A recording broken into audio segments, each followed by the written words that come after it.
Benim takda bizim öz memleketimizde de o başaki memleket İslami'de de belli günleri belli bir atla bilen atlap da şovunu ceşin tutup şovun birbirini hediye verişip şöyle bir yağdaylar bizim aramızda görünüyor. Az cümle bir görten bir gün bugün enen günü, bugün bilmeyen atan günü, bugün müellemin günü, bugün dostluk günü, bugün bilmeyen eşk muhabbet günü.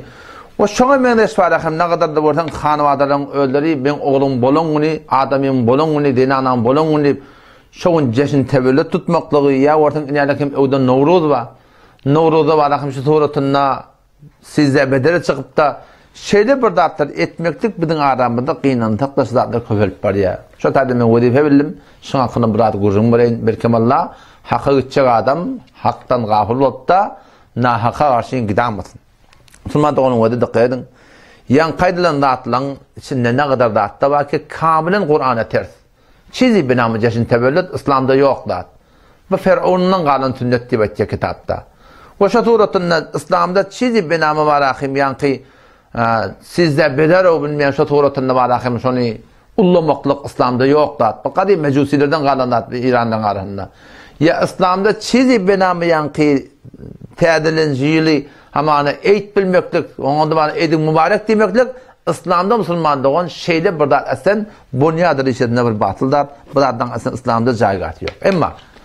Ama o da batı caygati yok. O da ben kamilen bana muhalefet etmeklik gerek ki bu da belkul doğru değil. Ama ondan berde bir gurum var. Bana ruza mader enen guni, ruza zendinan guni, müellemin guni bilmeyen ruza eşkı birdat muhabbet gunnipte şeyde bir gulleri atlap da tutmakla hakkında Müslüman doğan.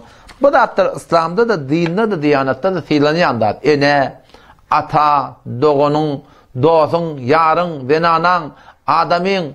Bu da hatta şeriatta bir filanmaklığına, şeriat bana destur verdi, bunun hiçbir gurun yok. Ama gurun şunu ne? Aya şeyde bir gulleri, ya yılın boyunca belli gulleri, şolun atlarını yatlap, şolun ullap, şolun ceşin tutup, şu tuğratına balakim, merasim tutup da şeriatın aramında yon etmeklige ayet şeriat bize icade beripdir mi ya bermepdir. O da gurun kimin ne? Gurun Müslümanın ne? Oli kayel çeksene deyip bu da öyle işimiz yok. Biz şu din, diyanete öyle bozuk kıltıran adamlara gurun var tutaşlatları. Ola demek ki Allah benim Rabbim diye, Muhammed Mustafa Aleyhisselam benim peygamberim diye diye, şu Allah Teala bilen peygamberimiz hakkında aydan gurunlar var, beren gurunlar var, şu öyle bozuk kıltıran adamlara benim Müslüman doğan şu gurunları beriptir. Bir mühim nokta var.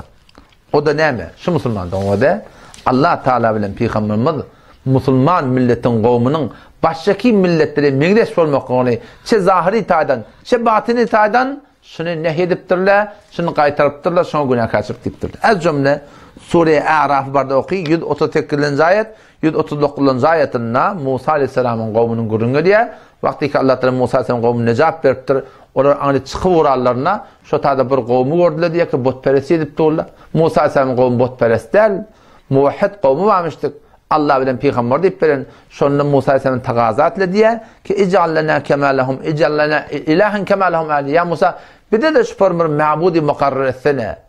Musa Aleyhisselam şonda yankılar dolanıp ne mi diye innekum kavmun techelun. Sizin şu ettiğinizin nihayeten bir cehalet, nihayeten bir nadani. Bunlara kafir botperest. Siz gelip şu kun batını itaydan, o belki batının zahiri itaydan, şunların migres olmaktan şu nihayeten bir cehalet deyiptir Müslüman doğun. Oşlan editörünü kullan bir batıl da atma Huday Teala'nın tüyen da diye Müslüman doğun. Şu taydan, batını itaydan, zahiri itaydan Allah Tebarek ve Teala'nın Kur'an'ına şunu tüymeyen malikin getirin gurruğun var. O Peygamber Sallallahu mübarek söyledi var. Peygamber deyiptir, men teşebbeh bi kavmin. Her kim, her kavmin mesela mengdede şondan deyiptir. Bu da sahih hadis Müslüman doğun. Şimdi bu Peygamber Aleyhisselam'ın sırahaten aydıptır. Şu taydan marakim Müslümana hiç unvan icadı yok ödünü gayri Müslümanı mengdettin ve ehli sünnet boltu barakim ödünü gayri ehli sünnete mengdettin. Şeyde bir daha da şeriat bide Müslüman doğan icadı vermeptir. O mühim noktada başladı. O da ne mi? Müslüman doğan gurun şunu ne? Şeceleteler, ruze mader, ruze peder, ruze falan. Şular Yahudilerin üstünden, Mesihlilerin üstünden Ummet-i İslam'ın tönkörüğü. Aslında şu kalpta tutulayanlar, o bilmeyen ne kadar adamlar bizim öz memleketimizde ortam barakşın tebliğ edip gelip geldik yayınlandıkta. Allah Teala Kur'an'na 51. ayet, 52. ayet Sure-i Ma'ide'nin barda okuy. La tettehidul Yehude ve Nasara evliya deyiptir. Yahudiler, Mesihler dost tutulmaň diye Hudaý Taala. O şu mesaillerde, o şuna menes mesaillerde şolaň agyny ökönmeklik, şular bilen beno inameşi dostluk etmeklik musulman dogan. Ten alhamdulillah okuýanyň gayril magdubi aleyhim velezzallin ibtigatiyatami. Yalla bize Yahudileri meňdeşetme, Mesihleri meňdeşetme, şolaň ýoluma ýabydy salma diýip aýtdyň da, emma şu tutulýan meclisler kiminki? Yahudilerin, Mesihlerin o şu alhamdülillah sonra biz amin diye aytýar, kabul etsin ya Allah deyip Allah'ta duamı kabul edecek bu da şiyan tutulayan meclisler, celeteler, belirleyen güller Yahudilerin, Mesihlerin Kur'an'da atları. O şu taydan gerekli ki biz alhamın aminini var akım şamil olacak odak şeyli burada atlardan gevremiz çekmek gerek Müslümanlar. Bir Yahudilerin, Mesihlerin döndürende at Müslümanlar. Bu Müslümanlıkta belli burada at yok yani. O Peygamber'in de sırahaten Yahudilerin, Mesihlerin iğne düşmekliği sırahaten hadisinde geliyor. El Yahuda ve Nasara deyip şunun iğne düşmekliği Peygamber'in gumrahi bildir Müslümanlar. Ondan sonra da yeni bir kurum var. Biz ümmeti Müslüman ilimide, atamıda, dostumıda, zenanamıda, adamimıda, oğlan uşağına muhabbet etmekliğe belli bir dağıttır. Bizim ihtiyacımız yok. Bu dağıttır. Bir adamlar dört diyorlar ki muhabbet etmeklikte nemler var. Bunun kembutlar var. Şöyle bir gün marahim öd nefslerini ağlayan yalak. Belki Müslüman adam yılı 10 kay öd enesinde, öd atasına, öd adamsına, öd zenanasına, öd varahım ve ellemine, öd dostuna muhabbet etmeklik gerek. Ve behterin muhabbeti Muhammed Mustafa Aleyhisselam 10 kilin içinde öd sünnete mutabık öğrettir Müslüman doğun. Şu taydan biz oğlan uşaklığımda Müslüman doğun öğretmekten gerek. Oğlan son gelse dedi men tevellüdüm tutar oğulcum dedi. Tevellüt diyen İslam'da yok. Bunun ruzu mader yok. Oğulcum ruzu mader diyen İslam'da yok. Ruzu peder diyen İslam'da yok. Ten oğulcum bana muhabbet edecekmin. Ten getir halan onun bana destek ver. Halan onun hediye ver. Halan onun bana yaşlılık et. Halan onun eline yaşlılık et. Adamın yaşlılık et. Enanana yaşlılık et Müslüman doğun. Bunu gelip tuturum Yahudiyle, hem Mesihliyle, hem Mesih olup, yine bir günü gelip de var ruzu eş koymaklık, kimin anından hayda mı muzakrafatlar var Müslüman doğun. Bunu imel bir katı bir yanlış yani. Oğlan uşaklamı da şuna öyle değil Müslüman doğun. Oğulcun var efendim, hoş olacak oğlan uşaklamı, hoş ol, doğatlarını çağır, keyik pişir, şuna menes var İslam'ı oraya var efendim, ceşin tut. Ondan sonra ceşin tevellüt mü? Yok. İslam'da ceşin tevellüt yok oğulcun. Bir de oğlanlarına şuna öğretmeli. Ceşin tuttular, yılı 10 ceşin tuttular. Hiç muskül yok.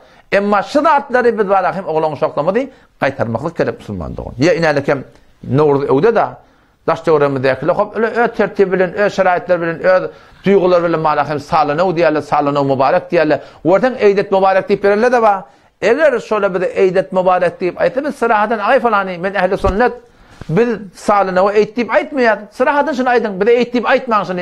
Eydet mübarek deyip ayetmeyin Müslüman doğun. Ya salanav mübarek diyen kurun, şu kurun Müslüman doğun Reddil Muhtar'da. Hazreti Ali radıyallahu anh'a sorap durur şeyle, Novruz diyorlar, Novruzet mübarek diyorlar falan yapar diye. Şun hakkında soranlar, o ne mi deyiptir? Bizim hem günümüz Novruz deyiptir. Novruz oluyor da teade gün, şu gün teade gün, erti teade gün, bir gün teade gün, hem mesela ne Müslüman doğun teade gün.